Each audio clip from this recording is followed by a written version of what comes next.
चक्रवर्ती कहता है, ना मेरा किसी ने अपमान किया है, ना मेरी किसी ने पीठ पीछे निंदा की है।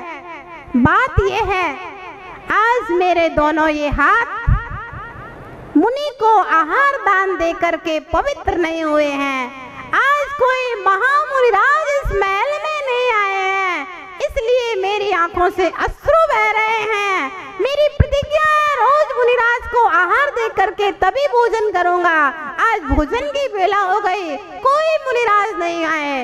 ऐसी वार्ता चक्रवर्ती मंत्री से कर ही रहा था, इतने में आकाश मार्ग से दो चारण रिद्धिधारी मुनि महाराज दिखाई देते हैं और चक्रवर्ती के आंसू एक किनारे पहुंच करके चेहरे के ऊपर खुशी, हे स्वामी नमोस्तु नमोस्तु करके पड़गान करके आहार देता है। ऐसा था चक्रवर्ती भरत का जीवन चरित्र, ऐसी थी चक्रवर्ती भरत की दिनचर्या। इसीलिए चक्रवर्ती की बोलियां लगती हैं, वह श्रेष्ठ व्यक्तित्व में बनो, ध्यान रखना, वह श्रेष्ठ व्यक्तित्व बने। चक्रवर्ती बने हो तो चक्रवर्ती बने जाओ, सही में कि चक्रवर्ती बनो अगले जन्म में। हाँ, ऐसे महाव्यक्तित्व चक्रवर्ती भरत सबसे पहले शुभ लाभ क्या, हाँ, पहले भगवान की पूजा करेगा, शुभ करेगा, फिर द्वारापेक्षण करेगा, मुनियों का इंतजार करेगा, फिर भोजन करेगा, फिर राज्यकारी में दिन भर अपने राज सिंहासन पे बैठकर 6 खंड का शासन किया करता है। ऐसे चक्रवर्ती का जीवन सबसे पहले धर्म पुरुषार्थ, उसके बाद में अर्थ पुरुषार्थ, उसके बाद में काम पुरुषार्थ और अंतिम लक्ष्य जो रहता है वो अंतिम मोक्ष पुरुषार्थ का हुआ करता है। चक्रवर्ती भरत ने क्या किया मालूम है आपको? सबसे पहले भगवान के समूह शरण में जाकर के आदिनाथ स्वामी की पूजा की, उसके बाद आयुधशाला में जाकर के चक्र रत्न की पूजा की और उसके बाद राजमहल में आकर के पुत्र उत्पत्ति का जन्मोत्सव मनाया। अब बताओ भैया, आप लोगों को चक्रवर्ती बनना है कि नहीं बनना? ओ माई जी, प्रदीप भैया, प्रकाश जी, चक्रवर्ती बनना है कि नहीं बनना? सौदरविंद्र जी, चक्रवर्ती जी, ओरिजिनल चक्रवर्ती बनना है कि नहीं बनना? अगर सही में आपको चक्रवर्ती बनना है तो अपनी जीवन शैली को अशोक जी ऐसा बनाए जैसी चक्रवर्ती की जीवन शैली थी। शुभ लाभ, सबसे पहले सुबह उठ करके भगवान को याद कीजिए, भगवान का अभिषेक पूजन कीजिए, उसके बाद में गुरुओं की उपासना कीजिए और फिर भोजन करके अपने व्यापार के लिए जाइए। ध्यान रहे, अपने संतानों में, अपने नाती पोतों में भी ऐसे संस्कार दीजिए। ये हमारी जैन कुल की संस्कृति है। सबसे पहले धर्म पुरुषार्थ, फिर अर्थ पुरुषार्थ, फिर काम पुरुषार्थ और मोक्ष पुरुषार्थ का अंतिम लक्ष्य हुआ करता है। हमें भगवान बनना है, हम भगवान के जैसे हैं, मेरी आत्मा भगवान के समान है। इस बात को जैन शासन, जैन धर्म, जैनी भाई को कभी भूलना नहीं चाहिए, क्योंकि ये हमारी संस्कृति परमात्मा बनने की संस्कृति है, भक्त बनकर के भगवान बनने की संस्कृति है। हमारी संस्कृति परमात्मा बनने की संस्कृति है। भगवान महावीर भी कभी शेर हुआ करते थे, वे 24वें तीर्थंकर हो गए। भगवान पारसनाथ कभी हाथी हुआ करते थे, वे 23वें तीर्थंकर हो गए। तो हम मनुष्य हैं, तो हम भी एक दिन तीर्थंकर बन सकते हैं। कल्पद्रुम किसे कहते हैं मालूम? कल्पद्रुम, ध्रुम का अर्थ होता है वृक्ष। कल्पद्रुम ऐसा वृक्ष जिस वृक्ष के सामने जो कल्पना की जाए, जो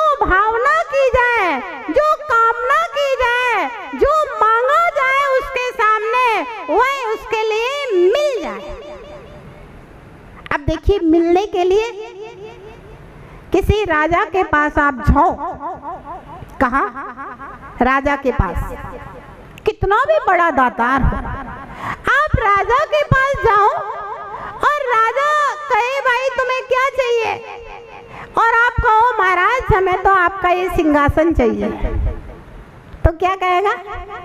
चल भाग यहाँ से, और ज्यादा करेगा तो जेल में बंद करवा देगा। सिंहासन चाहिए तुझे। लेकिन अगर आप अरहंत भगवान के पास जाओ और कहो भगवान मुझे आपसे और कुछ नहीं चाहिए, मुझे तो आपका ये ऊपर वाला सिंहासन चाहिए। क्या चाहिए? मुझे और कुछ नहीं चाहिए, मैं इस ऊपर वाले सिंहासन पर विराजमान हो जाऊं, बस यही चाहिए। भगवान ऐसे भक्त को सबसे नजदीक बुला करके रखते, भगाएंगे नहीं। चल भाग, मेरा सिंहासन चाहता है, नहीं, भगवान जानते हैं मुझे तो सिद्धालय में चले जाना है। तू भी दर्शन विशुद्धि भावना भा और तीर्थंकर प्रकृति का बंद कर और इस सिंहासन पर आकर विराजमान। पारसमणि लोहे को सोना बनाता है, पारसमणि नहीं बनाता। लेकिन ये पारसनाथ भगवान ऐसे पारसमणि है, ये तो हम तुम जैसे लोगों को सोना नहीं बनाते, पारसमणि बना दिया करते हैं। ऐसा पारसमणि संसार में कोई दूसरा नहीं हुआ करता। तो चक्रवर्ती सबसे पहले केवल ज्ञान की पूजा के लिए जाता है, उसके बाद चक्र रत्न की पूजा, उसके बाद पुत्र का जन्म महोत्सव। अब बताओ भैया, अगर नगर में साधु आए तो आप पहले आगवानी के लिए जाओगे कि लॉटरी का टिकट भंजाने के लिए जाओगे, कि पोता हुआ है तो हॉस्पिटल में जाओगे पहले? है? अच्छा, अभी समोसरण में बैठे हो, इसका प्रभाव है कि कह रहे हो आगवानी के लिए जाएंगे, है ना? अभी इस पंडाल के अंदर बैठे हुए प्रभाव है। हाँ, समोसरण का प्रभाव तो होना ही चाहिए। हम कहते हैं ना, 3 प्रकार के भक्त भगवान के चरणों में होते हैं। एक तो पत्थर जैसे पानी में डूबे रहे फिर भी ना भीगे, दूसरे कपड़े जैसे जब तक पानी में रहता है तब तक भीगा रहता है, और पानी से बाहर निकाला तो हवा और धूप लगी तो, है ना? और तीसरे होते हैं शक्कर की तरह, पानी में घुल जाते हैं। चलो कम से कम कपड़े जैसे तो बने आप लोग, कि जब तक पंडाल में है तब तक पानी में डूबे हैं, जब तक समोसरण में बैठे हैं तब तक पानी में डूबे रहो।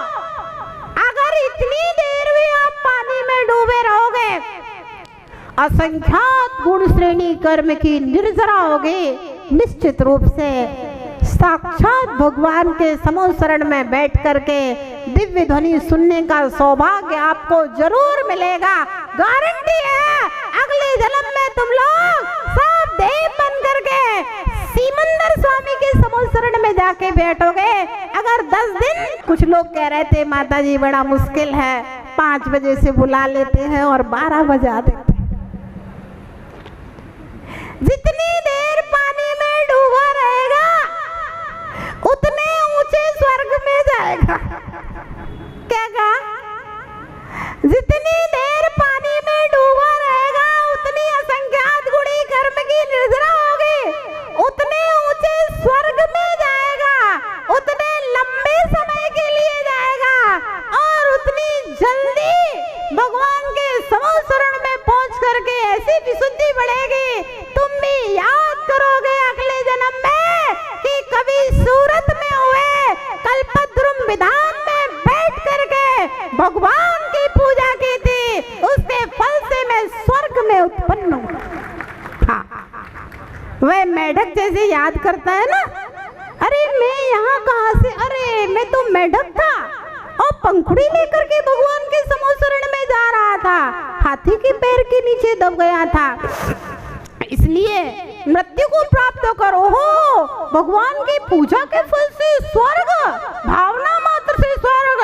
चलो सबसे पहले स्वर्ग में प्रवेश नहीं करना, सबसे पहले भगवान महावीर के समूह शरण में जाना। आपको भी जब कभी स्वर्ग में जन्म होगा तो आप सोचोगे अरे मैं यहाँ कहाँ, पर्वत पाटिया सूरत से, ओ भगवान की पूजा की थी उसके फल से स्वर्ग में पहुंचा हूँ। चलो अभी स्वर्ग में प्रवेश बाद में करेंगे, पहले सिमंदर स्वामी के समूह शरण में भगवान का दर्शन और पूजन करके आते हैं, तब स्वर्ग में जाएंगे। बस इतनी भावनाएं आपकी आ जाए। शुभ लाभ, पहले शुभ उसके बाद लाभ। सबसे पहले उठकर शुभ फिर लाभ। सबसे पहले धर्म पुरुषार्थ करते रहोगे, अर्थ पुरुषार्थ अपने आप सिद्ध होते रहेंगे, काम पुरुषार्थ अपने आप सिद्ध होते रहेंगे। धर्मा विरुद्धो अर्थ कामो संचरित, धर्म पुरुषार्थ से अविरुद्ध, धर्म पुरुषार्थ में बाधा न पड़े ऐसा अर्थ पुरुषार्थ करेगा, काम पुरुषार्थ करेगा तो निश्चित रूप से अंत में मोक्ष पुरुषार्थ करेगा। ये भारतीय संस्कृति है।